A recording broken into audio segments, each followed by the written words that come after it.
Já jsem kritický sisel a toto je kanál kritického syslení. Epizoda 1. Lhát a podvádět se nemá, to ví i malé dítě.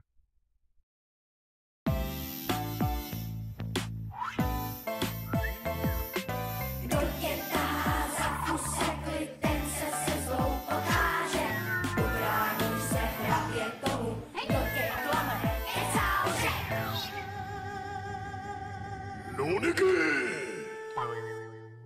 Hezký den, milí diváci. Že se nemá lhát a podvádět, to ví i malé dítě. Ne každý se tím ale řídí a tak je potřeba se umět lžím bránit.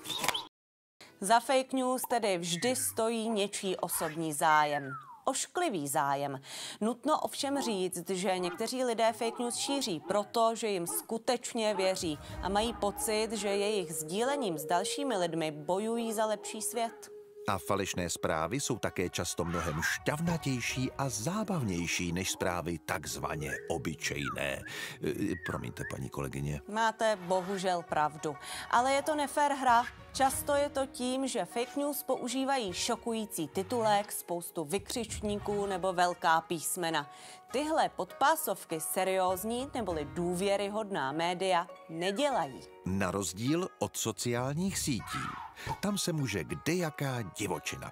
Možná si říkáte, chtělo by to nějaká pravidla, aby se zprávám dalo věřit, že? Jistě, my novináři máme už od 20. století pravidla, kodexy, novinářské svazy a mediální rady.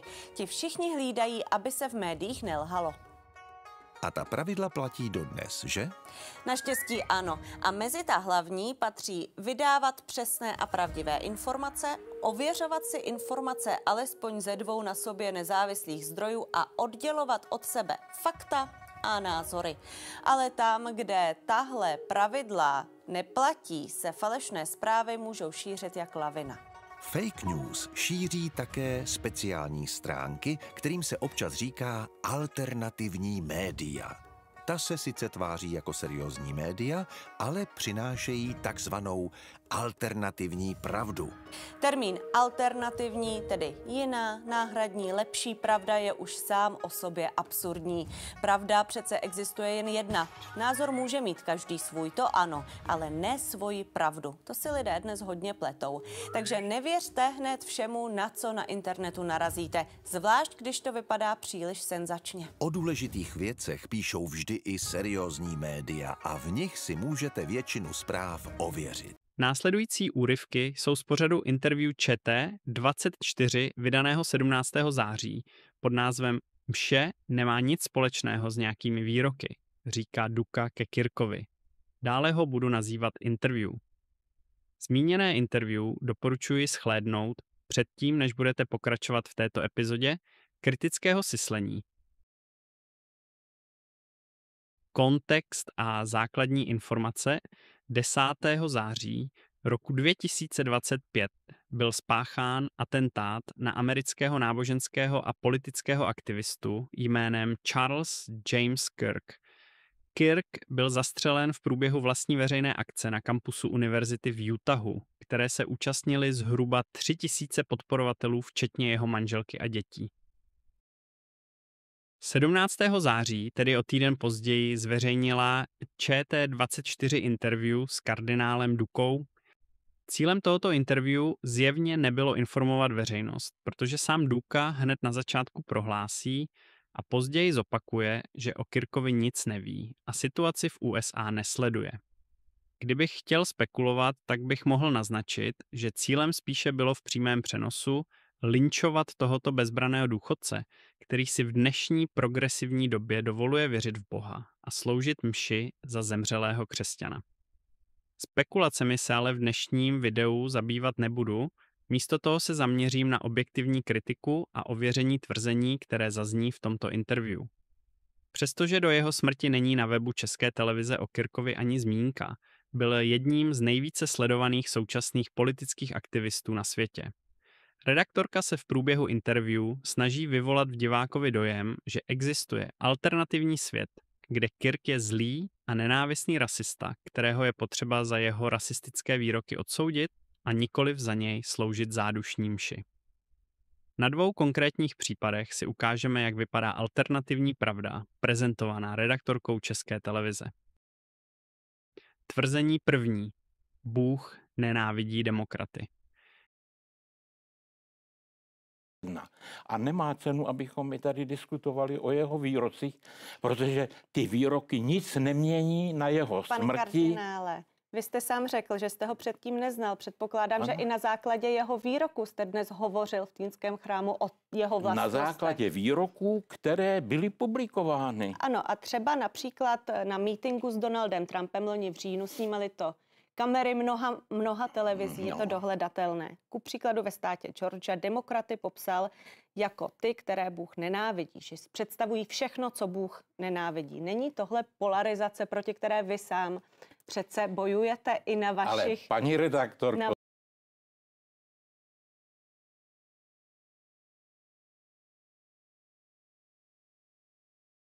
ani Spojené státy, ani my tady v Vy jste Evropě. říkal, že jste nezaregistroval, že by někdo kritizoval demokratické politiky. Třeba Charlie Kirk to dělal. Mluvil o nich Ano, jako ale já říkám...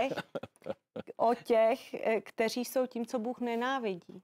Proto se na to ptám. Jak si to mají přebrat věřící, které třeba děsí podobné výroky, které děsí polarizace společnosti? Věřící člověk. Když si zmíněnou citaci zadáme do Google, najdeme několik relativně důvěryhodných stanic, které ji zmiňují.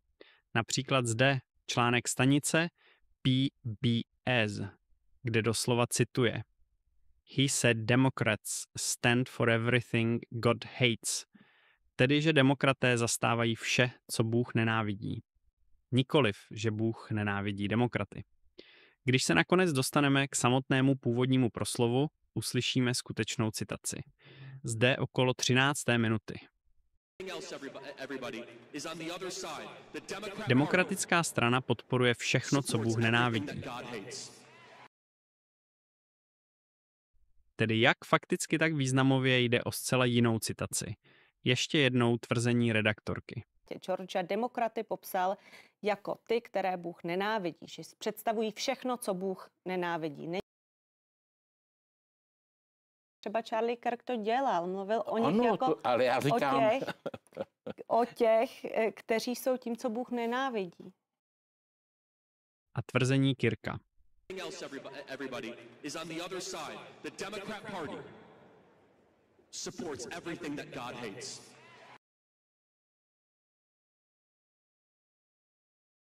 Kdyby Kirk skutečně mluvil o nenávisti k demokratům a k lidem, tak by je nejspíš vyjmenoval. Pokud má ale na mysli nenávist k politice demokratické strany, tak by možná pokračoval výčtem politik.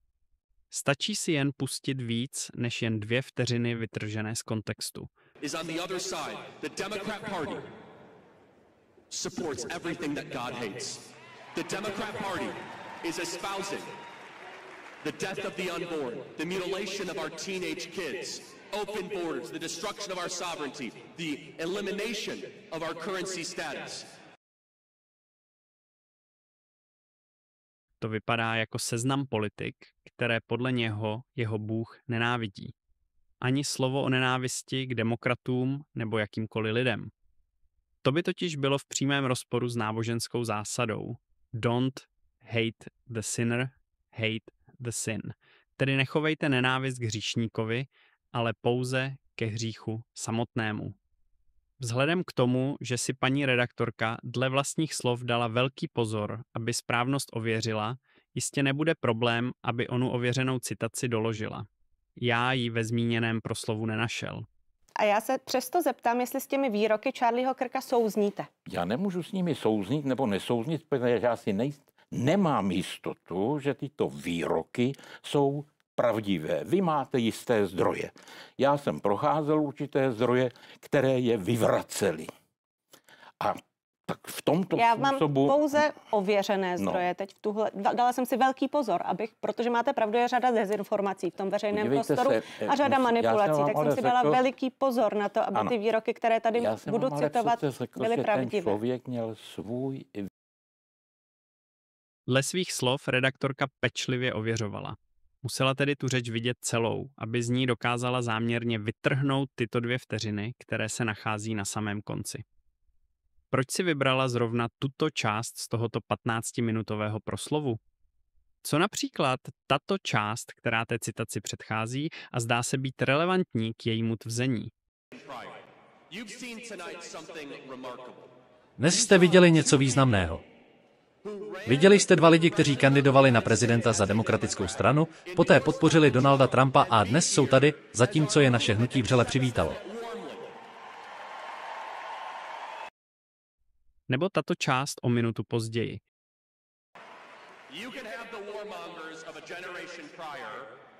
Zatímco my diverzifikujeme, prohlubujeme a posilujeme naše hnutí v tom, aby zahrnovalo lidi, kteří by se jinak nikdy nestali součástí republikánské strany.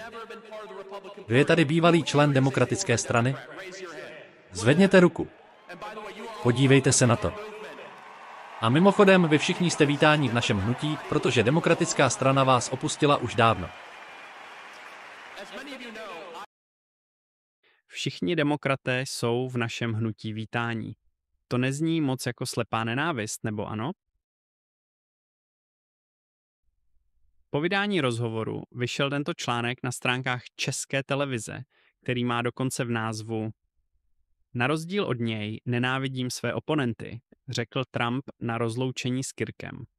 Doslova cituje: "Byl násilně zabit, protože mluvil ve prospěch svobody a spravedlnosti", uvedl americký prezident, který označil zavražděného aktivistu za mučedníka. Podle něj Kirk necítil nenávist vůči svým oponentům. "V tom jsem s Charliem nesouhlasil. Já své oponenty nenávidím", prohlásil Trump. Americký prezident zjevně nesleduje ČT24 a stal se obětí dezinformací. Dokonce i jeho truchlící vdova podlehla dezinformacím a netuší, jaké nenávistné odsouzení hodné monstrum její manžel byl. Cituji: "Můj manžel Charlie chtěl zachránit mladé muže, podobné tomu, který mu vzal život", uvedla Erika Kirková ve svém emotivním projevu. "Tomuto muži odpouštím", dodala na adresu obviněného z vraždy. Tolik k nenávisti. Co se týče Trumpova domnělého tvrzení o mučednictví, podívejme se, jak ho definuje třeba levicová Wikipedie. Mučedník je osoba, která zemřela za svoji víru nebo ideu. To je přesně dle definice Kirkův případ. Je tedy křesťanským mučedníkem. Ne proto, že by to řekl Donald Trump, ale protože Kirk naplňuje definici náboženského mučedníka.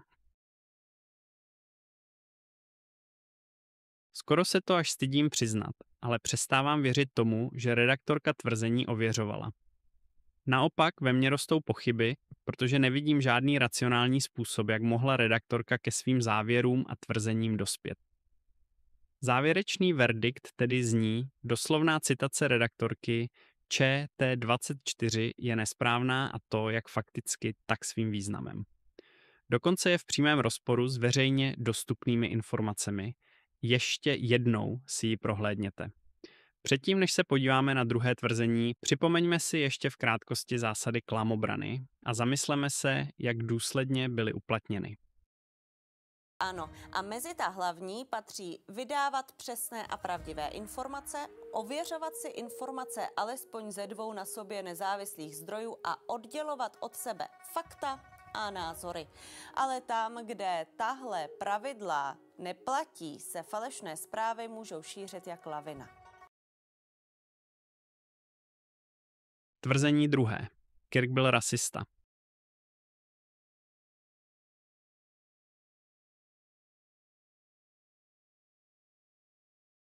To způsob jednání je nepřípustný. Vysmívat se tady před smrtí člověka, manžela, otce dětí, který byl nesmírně oblíben, jestli uvědomíte, že ho sledovalo 4 miliony lidí. Také jsou lidé, u kterých nebyl oblíbený, ale každopádně je to smrt člověka, je to vražda, ano. Je potřeba to odsoudit, přesně, to je bez zesporu. Na druhé straně jsou tady výroky Charlieho Kirka, které byly třeba pro řadu lidí zraňující a mají teď pocit, že jsou církví legitimizovány. Má ku příkladu se pořádat v takovémto aranžmá bohoslužba za zavražděného aktivistu, který ale má zjevně sklony k rasismu podle jeho výroků doložených.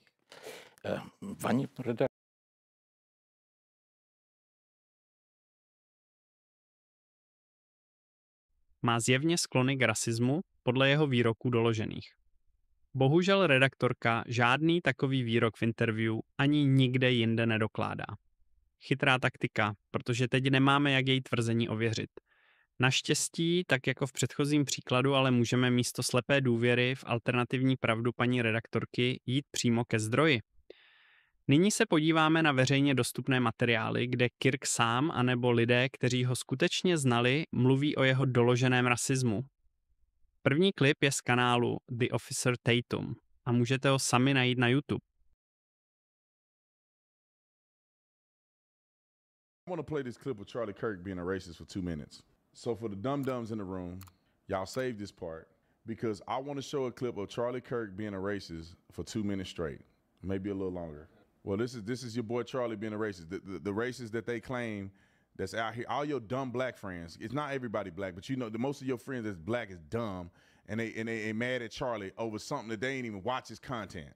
All right, roll the clip. Give me one thing that white people and black people have different biologically. Don't change the question of this. Like DNA-wise, we are different. No, we're not. That's a lie. It has been disproven. Front page of National Geographic 6 months ago. Racism created by society. If you look at DNA independently in a science laboratory, they cannot distinguish between a black person or a white person if they look at just the DNA, because the only difference is the melanin. It has been disproven. Race is a social construct that I want to break out of. And I want to give Charlie some credit here, okay? Back in 2019, Charlie Kirk helped a lot of young blacks get to the White House. He changed a lot of their lives. A lot of them never imagined going to the White House, and Charlie helped hundreds of young black boys and girls go to the White House. Charlie, thank you for that. Thank you, Charlie. Thank you, Charlie. Thank you, man. So for people who want to call Charlie a racist, kiss my black ass, excuse my language. Charlie Kirk is not a racist. I love this guy. I'll tell you. And, you know, by the way, I have some New York Times reporters for you to talk to. I'll talk to them. No, yeah. See, you got an anti-DEI shirt on, so this is about to get good. Well, instead of debating DEI, why don't you define it? Got you. So diversity, equity, and inclusion. I know what that means. Okay, my fault. I would say DEI stands for didn't earn it. Ooh. Didn't earn it. You've been working on it. I honestly believe that the fact that you got to this point where you was already unrepresented on these campuses already shows that you did actually earn to get those fundings, did actually earn to get that exclusivity tailored to you. But let's try to find some common ground. Okay. Do you think people should be hired based on their race or their competency? I don't think that. I think they should be race. Which one? My fault. I'm sorry. My fault. I think that they should be hired based off their competency, not their race. We totally agree, right? Okay. So what DEI does in practice, not in theory, is it focuses on race more than competence. And Okay. that is our concern. Okay. And so what I want, and you seem, you know, very passionate about a lot of things, and you obviously have skills. For your life, I want you always to be judged on the content of your character, not the color of your skin. Where DEI says, no, we're actually going to care more about skin color than competency. And so what we want is an America based on merit, America based on how hard you work, an America based on what you bring to the table, not just what you look like. What a gift from God. How hard you work. An America based on what you bring to the table, not just what you look like. How are you? What a beautiful kid that is. Thank you. What a gift from God. Much. Yeah. She truly is. She is the biggest blessing. Something that kind of has me like on the fence of whether or not I go kind of like full blown more like conservative or moderate is just seeing how Give it up. That is a gift from the Lord, everybody. That is just beautiful. I see that, you know, we're starting to save a lot of money from things such as like Doge, but do you think that some of that money should go back to maybe like reforming the way that welfare is done to help poor families who do want to kind of pursue that American dream? Great question. The number one objective of any social welfare program should be how do we keep the family together and put dads back in the family. Unfortunately, in the black community, dads are the most absent of any community. About 2/3 of all black youth will be raised without a stable father around. And I know it's crazy, right? And that little precious angel of yours deserves to have a father around. And unfortunately, as we've removed dads from families, government has come in and has taken the place. So some people need help and they need social assistance. All of that should be about incentivizing the dad staying around not the dad leaving. The Democrat Party does not talk about dads at all. The Republican Party, we are talking about how men need to be men again, in the home, take responsibility, provide for your family, and with strong families comes smaller government and a better country. Charlie Kirk sent me a direct message, and I'm going to show you what it said. This is almost 6 years ago exactly now, as of this video.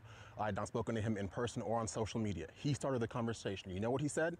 3 words. You are terrific. Now, bear in mind, this is back before I was blessed with the followership I have now. I had fewer than 10,000 followers on Instagram, very small Facebook presence, wasn't even on TikTok at the time. But the fact of the matter is, this young man, this leader of Turning Point USA, reached out to me and saw something I had done. And he felt so moved that he reached out to me himself to encourage me. And then he went a step further. He invited me to the BLS, which is the Black Leadership Summit Turning Point USA was putting on in Washington, D.C. I told him, transparently, I was in between jobs and didn't have the money to fund my trip.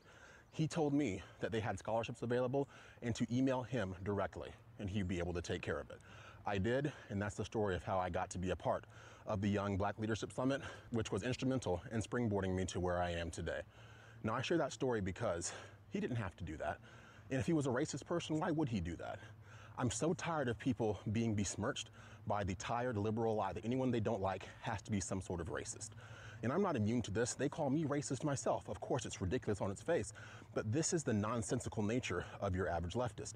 They really want you to believe deep down Charlie Kirk hated all black people. He saw the best in everyone. He saw in me something I didn't even quite see in myself at the time, and he chose to encourage me. That is why I will literally and metaphorically pick up that mic and continue the work that he started. Because I myself and many others are tired of being slandered and maligned by individuals who have nothing to sell us but fear, panic, and lies 24/7. I had to share that story with you. I thought about keeping that to myself, but the more I see him being typecast as some sort of evil person, the more I cannot be silent, and I hope that you will not be silent as well.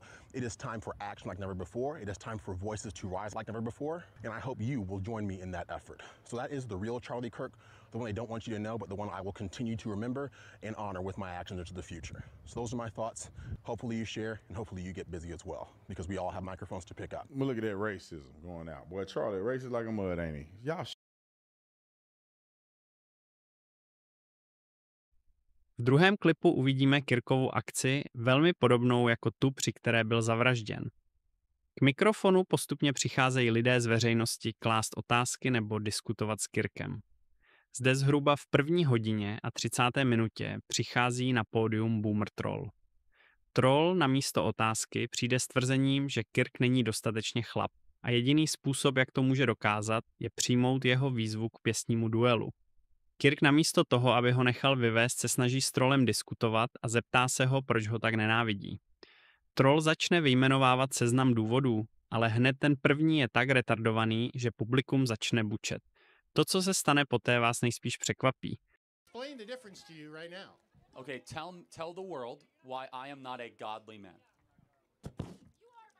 Because you only stand for people who are white, Use Christian, evidence. and male.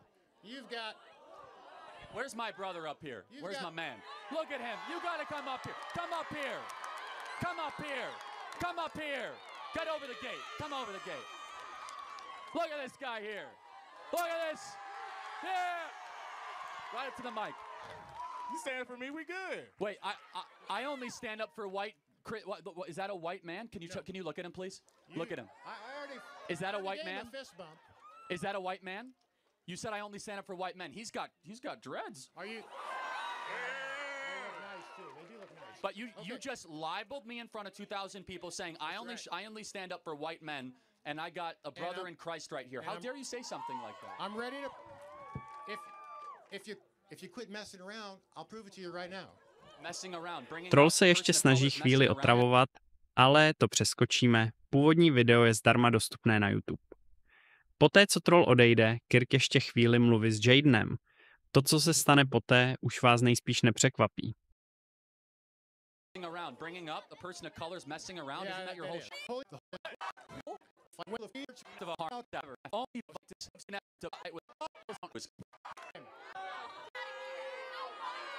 Dude. Anytime.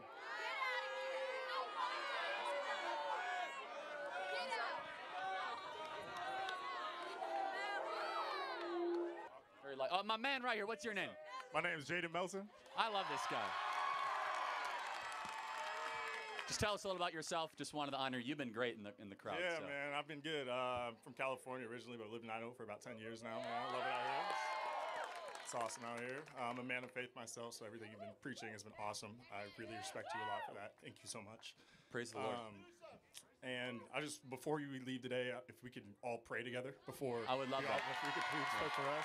Why don't you do a short prayer right now? Just cover the place in prayer. Why don't you do that? Dear Lord, thank you today for gathering all these like-minded people and all these amazing people at a one spot to where we can all have a real discussion and be open to hearing your word. And it's amazing to see that there's so many people of faith that love your word and want to hear more about you. And I hope that everybody can open their minds and their hearts to that idea and that you can touch every single person here in this crowd today. In your name, amen. Amen. Thank you, man. God bless you. Thank you.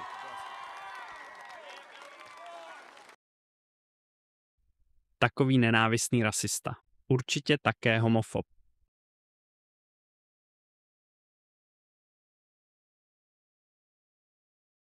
Tady je černý americký konzervativní homosexuál Amir Odom, který 12. září, tedy 2 dny po vraždě, vydal toto video s názvem Vyvracení největších lží o Kirkovi.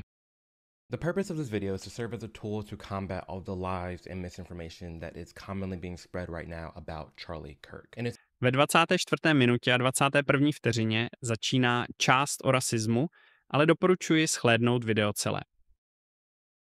Ještě dodatek pro ilustraci informovanosti redakce České televize. Tento článek vyšel ve Vatikánských novinách den před tímto rozhovorem, kde se redaktorka dožaduje vysvětlení, proč se tak vysoký církevní představitel, jako je emeritní pražský kardinál Duka, modlí za zemřelého Kirka a slouží za něj zádušní mši? Nic nevěděli. A to nejsem sám. Uctění památky Charlieho Kirka teď probíhá na různých místech na světě, Sydney, Madrid, Berlín. Ale nezaznamenala jsem, že by někde ve světě se sloužila mše tak vysokým představitelem církve, jako je tomu u nás, v tak významném chrámě, jako je tomu u nás. Proč tomu tak je, když jste o něm předtím neslyšel? No, protože... Slyšeli jste někdy o papeži? Mlčení prolomil týden po události, ale vzhledem k tomu, že je sám Američan, tak bych si dovolil spekulovat, že o události věděl okamžitě. A ještě ten den se za Kirkovu duši modlil. Nebo například další známý podporovatel rasistů, 44. americký prezident Barack Obama, který ještě ten samý den, tedy 10. září ve 23 hodin a 26 minut, doslova píše: Nevíme zatím, co motivovalo Kirkova vraha, ale tento typ odporného násilí nemá v naší demokracii místo. Michelle a já se budeme modlit za Kirkovu rodinu, zvláště za jeho ženu Eriku a jejich 2 malé děti. Dokonce i Barack Obama podléhá dezinformacím a modlí se za toho zavrženíhodného rasistu, který šířil nenávist.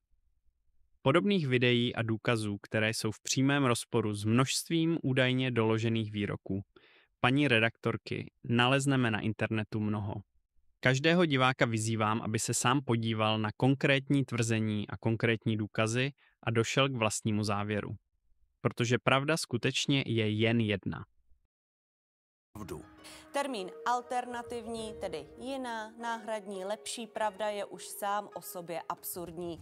Pravda přece existuje jen jedna. Názor může mít každý svůj, to ano, ale ne svoji pravdu. To si lidé dnes hodně pletou. Takže nevěřte hned všemu, na co na internetu narazíte. Protože pravda skutečně je jen jedna.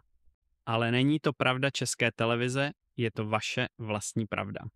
Protože jen vy sami jste odpovědní za to, co máte v hlavě, tedy čemu věříte a co považujete za pravdu. Pokud se tuto odpovědnost rozhodnete delegovat na nějakou instituci, která nemá problém vás dezinformovat, pak následky takového rozhodnutí ponesete hlavně vy sami. Závěrečný verdikt tedy zní: tvrzení redaktorky, že Kirk je rasista, což podle ní potvrzují údajná doložená tvrzení, je fakticky nesprávné, protože neodpovídá realitě. V průběhu této epizody jsme viděli důkazy, které to potvrzují, ale veřejně dostupného materiálu je mnohem víc. Doporučuji vám ho studovat. Dodatek k rasismu. Pokud by Česká televize skutečně chtěla informovat občany České republiky o americkém rasismu, měla by se na místo šíření dezinformací o Kirkovi zaměřit na skutečné rasisty. Například zde vidíme kardinálem Dukou v rozhovoru zmíněnou Ukrajinku Irinu Zarudskou. Tato žila v Americe a byla zavražděna tímto mužem, který po svém činu údajně prohlásil: "Dostal jsem tu bílou holku."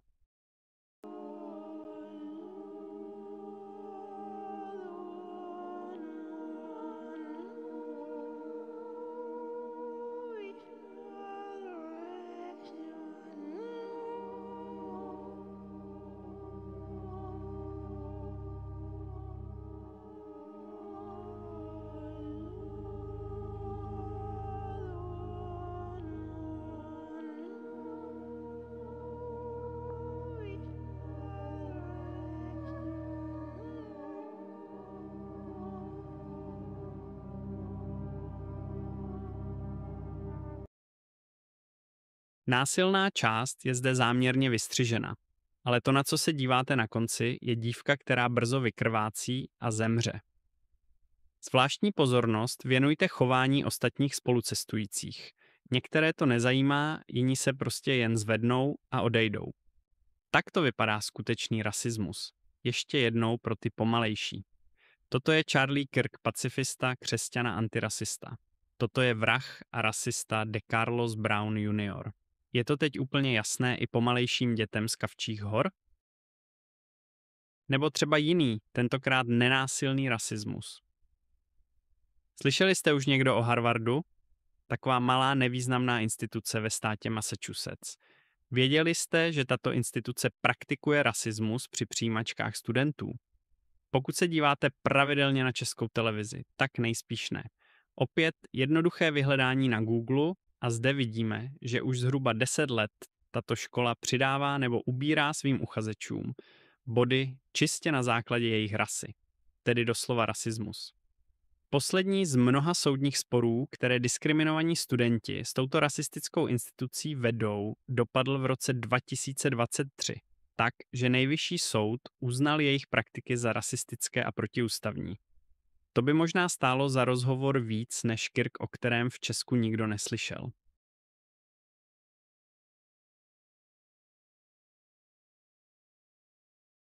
Shrnutí a závěr. Domnívám se, že nesprávnost tvrzení redaktorky interview ČT24 jsem prokázal nade vší pochybnost. Přesto jsem připraven svůj pohled změnit po předložení nových důkazů, například těch, které zmiňuji v této epizodě. Nemám žádné formální vzdělání v žurnalistice, ani jsem v tomto oboru nikdy nepracoval.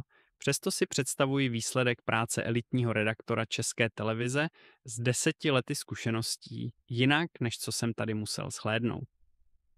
Mám-li to říct zcela bez příkras, tak si dovolím prohlásit, že doslova nejsem ohromen. Spekulace o tom, proč redaktorka vytváří tento alternativní svět, založený na jejich alternativních pravdách, si nechám do jiné epizody, ale asi vám začíná docházet, co mě vedlo k založení tohoto kanálu. K čemu vedou dezinformace, které šíří lidé a instituce jako například Česká televize? V případě Kirkova vraha vedly k tomu, že na základě dezinformací a lží považoval Kirka za nebezpečného rasistu a fašistu. A s fašisty je přece potřeba bojovat, nebo ne? Ten, kdo zabije fašistu, je totiž hrdina. A o tom, kdo je fašista, rozhodujeme my. Takto nějak vypadá myšlenkový pochod chudáka s mozkem vymytým levicovou ideologií, jakým byl Kirkův vrah Tyler James Robinson. Dávat toto za vinu České televizi by byla hloupost, protože ČT nesleduje nikdo ani v Česku, natož v Americe. Vinu za to ale nesou podobná americká média, která používají stejné praktiky propagandy jako Česká televize u nás. Přestože v kontextu vrcholící volební kampaně se to může zdát neuvěřitelné, tak mi věřte, že v Čechách je oproti USA politická situace ještě velmi klidná. Ale i tak už máme sice menší, ale podobné incidenty u nás. A nyní je čas se zasmát, protože zmíním útok na Andreje Babiše. Na tohoto politika zaútočil důchodce s propagandou vymytým mozkem. Zaútočil na něj holý, ale asi si všichni dokážeme představit, že se dřív nebo později najde magor, který vezme do ruky skutečnou zbraň. Zvláště když uvidí, že naše společnost takové násilí nezavrhuje, naopak se mu směje. Osobně jsem zvědavý, jak po takovém budoucím útoku bude vypadat nová kolekce tohoto zvráceného e-shopu, který nonšalantně vydělává peníze na podpoře politického násilí. Nakonec ukážu krátký přehled zvrácených tweetů, které naši spoluobčané zveřejňují na sociálních sítích, potom, co je jejich hlava naplněná nenávistnou propagandou České televize a podobných médií.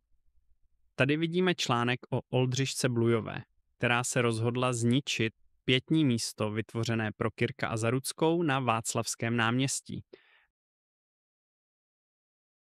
Tady vidíme nenávistný protest proti mši za Kirka. Toto je instagramový příspěvek německé Die Linke. Šní v pekle Kirku a další vyjádření, které ani nebudu komentovat. Přečtěte si je sami.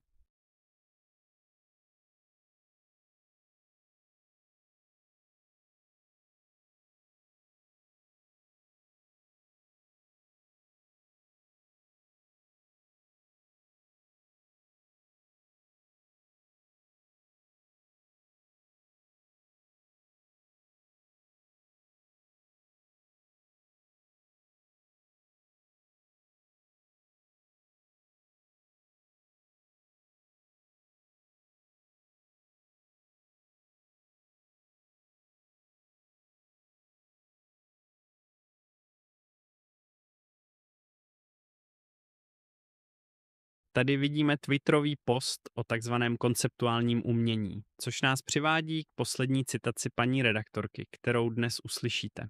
Ke slovu, nebo tam přicházejí s ozbrojeným doprovodem. Pane kardinále, to není normální doba. Tady jenom upozorním diváky, že vidíme záběry z té mše vedle sebe. Zmínil jste tu svobodu slova. Charlie Kirk byl člověkem, který vytvořil organizaci Turning Point. Tato organizace ku příkladu sepisovala takzvaný professor list, což je seznam profesorů v podstatě, kteří jsou levicového smýšlení nebo smýšlení, s kterým tato organizace nesouhlasí. Kde je tam ta svoboda slova? Protože ti lidé byli prokazatelně šikanováni i v online prostoru následně, i v reálném prostoru. A jsou na to svědectví. Já otázku vám nemůžu odpovědět, protože nejsem občan Spojených států, nesleduju média západní. Vy zde máte určitou. Za prvé, svoboda projevu je svoboda od státu, nikoliv od ostatních občanů. Tedy pokud se jako otec rozhodnu, že nějaký zvrácený magor nesmí přijít do styku s mým dítětem, pak se nejedná o porušování svobody slova tohoto magora. Stejně tak, pokud si nepřeji, aby moje dcera přišla do styku s odsouzeným pedofilem, nejedná se o porušení svobody slova tohoto pedofila. Následující tweet nám ukáže na českém příkladu, jakých profesorů se tento seznam týká. Pan Levíček, podle toho, co píše na Twitteru, je profesorem na gymnáziu. Nemá sice právo tento titul užívat, ale z nějakého důvodu je v Česku zavedeno, že učitelé na Gimplu se označují jako profesoři. No to není tak divné, například současná ministryně spravedlnosti roky užívala oficiálně titul, který jí nepatří. Tady můžete vidět jeho profil a zvláštní pozornost doporučuji obrázku na pozadí. Doslova cituji. Tvůj syn tě ubodá, uklízet to nebudu. Nebudu spekulovat, kolik podobně smýšlejících profesorů ovlivnilo Kirkova vraha, ale za sebe mohu říct, že si nepřeji, aby takový magor přicházel do styku s mojí dcerou. Je to až tak složité pochopit? Zdůrazňuji zde, že všechno obsažené v mém videu je zde pouze za účelem kritiky a otevřené diskuse o stavu naší společnosti. Výslovně si nepřeji, aby toto video bylo používáno jako důkazní materiál ke stíhání nebo šikaně kohokoliv zde zmíněného. Tak jako Kirk nechovám k těmto lidem žádnou nenávist, ale vystupovat proti jejich zlému chování musím. Don't hate the sinner, hate the sin. Jaká bude reakce České televize na toto video? Nevím. Upřímně ale doufám, že rozhovor s Dukouk, který při vydání tohoto videa stále visí na stránkách ČT24, tam také zůstane pro výstrahu budoucím generacím.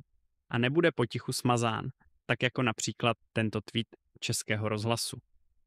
Cituji ultrakonzervativní hnutí zastřeleného ultrapravicového aktivisty Charlieho Kirka se podle vdovy může stát největší organizací v zemi. Amerikanista Jakub Lepš z New York University však varuje před dalším rozdělení společnosti a možnou eskalací. Tady dnešní epizoda končí. Uvidíme se příště a nezapomeňte kriticky syslit.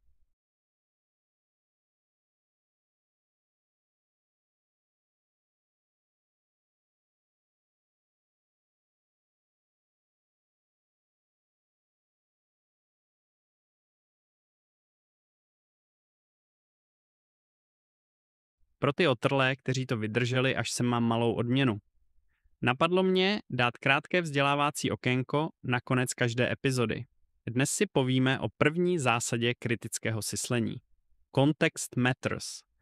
Tedy na kontextu záleží. Pravidlo si vysvětlíme názorně.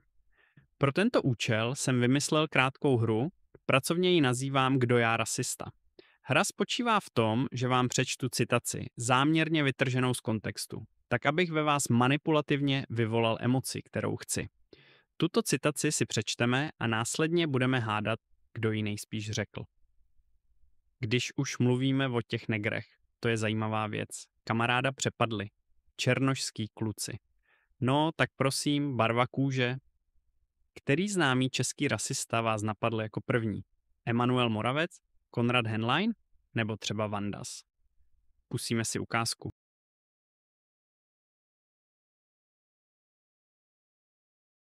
Jo, když mluvíme o těch negrech, to je zajímavá věc. Ježka přepadli, černošský kluci. No tak prosím, barva kůže. Ano, byl to Jan Werich. Zde v seriálu Táto povídej, namluveném se svojí dcerou Janou Werichovou. Toto je ukázka z YouTube, ale všem doporučuji si pořídit vlastní verzi od Suprafonu. Otázka je jasná. Můžeme na základě této citace vytržené z kontextu prohlásit Jana Wericha za rasistu? Můžeme, ale když poznáme kontext toho, co říká a proč, zjistíme to, co už nejspíš všichni sami víte. Totiž, že Jan Werich rasista nebyl. Proč nemáte stejnou reakci u obdobně absurdního obvinění u Kirka? Protože neznáte kontext a vzhledem k důvěře v redaktora České televize uvěříte zcela zjevné lži. Context matters, tedy na kontextu záleží. Jinak bychom si mohli podle standardu redaktorky České televize vyložit její vlastní chování jako rasistické. Nu posuďte sami.